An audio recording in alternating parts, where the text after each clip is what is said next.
నెల్లూరు జిల్లా ఉదయగిరి నియోజకవర్గంలోని యాదవ వీధిలో ప్రజా దీవెన యాత్ర ముగింపు కార్యక్రమంలో చంచలబాబు యాదవ్ మాట్లాడుతూ రాష్ట్ర ముఖ్యమంత్రి ఎన్నికల ముందు ఇచ్చిన మద్యపాన నిషేధం ఎక్కడ అమలు కాలేదని, ఇది ఒక బెల్ట్ షాపులో ప్రత్యక్షమయ్యాయని, బ్రాండ్ మద్యం వచ్చి ప్రజలు ప్రాణాలు తీస్తున్నాయని, వైఎస్ఆర్సీపీ పార్టీ నాయకులు ప్రచారానికి వస్తే ప్రజలు నిలదీయాలని ఆయన ఆవేదన వ్యక్తం చేశారు.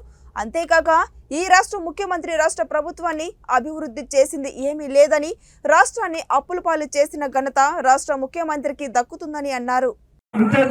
రామారావు గారు ఈ ప్రజా దీవెన యాత్ర మొదలు పెట్టినప్పటి నుంచి ఈ రోజు చివరి రోజు మన యాదవ వీధిలో బలహీన వర్గాల సమక్షంలో ఈ కార్యక్రమాన్ని చేసుకోవడం చాలా ఆనందంగా ఉంది. ముఖ్యంగా ఈ కార్యక్రమానికి ప్రజల నుంచి అపూర్వమైన స్పందన వస్తుంది.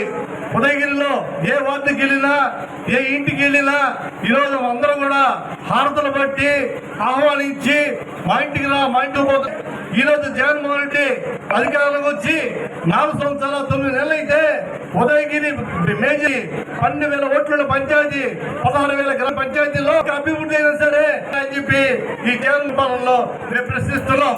ఈ రోజు తిరుగుతున్నా రామారావు గారు ఎల్ఈడి బల్బులు ఇచ్చారంటే రామారావు గారు చెప్తున్నారు, గవర్నమెంట్ హాస్పిటల్ ఇచ్చారంటే రామారావు గారు చేశారని చెప్తున్నారు.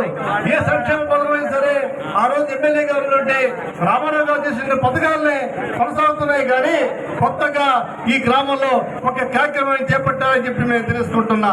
అలాగే సంక్షేమం కానీ అభివృద్ధి కానీ ఒక తెలుగుదేశం పార్టీ ద్వారా సాధ్యమా మీకు అందరూ ఉంటున్నా. ఈ ప్రభుత్వం కూడా సంక్షేమం చేయలేదు. మహిళలకు కానీ, బీసీలకు కానీ, ఎస్సీలకు కానీ, మైనార్టీలకు కానీ ఎవరికి సంక్షేమం చేయకుండా కేవలం మన అకౌంట్ లో 10,000, 15,000 వేస్తూ ఈరోజు 10,000 వేస్తూ మన డబ్బులనే మన ఖాతాలో వేస్తున్నారు. ఈరోజు మద్యం తాపించి ఈరోజు మహిళలందరినీ మనం వేసుకుంటున్నా. మీరు ప్రశ్నించండి. వైసీపీ నాయకులు ప్రచారం వస్తే జగన్మోహన్ రెడ్డి పాదయాత్రలో మనం చేశారు. 5 సంవత్సరాల్లో సంపూర్ణ మద్యపాన నిషేధాన్ని అమలు చేస్తామని చెప్పి జగన్మోహన్ రెడ్డి ఈరోజు నువ్వు సంపూర్ణ మద్యపాన నిషేధాన్ని అమలు చేశావా?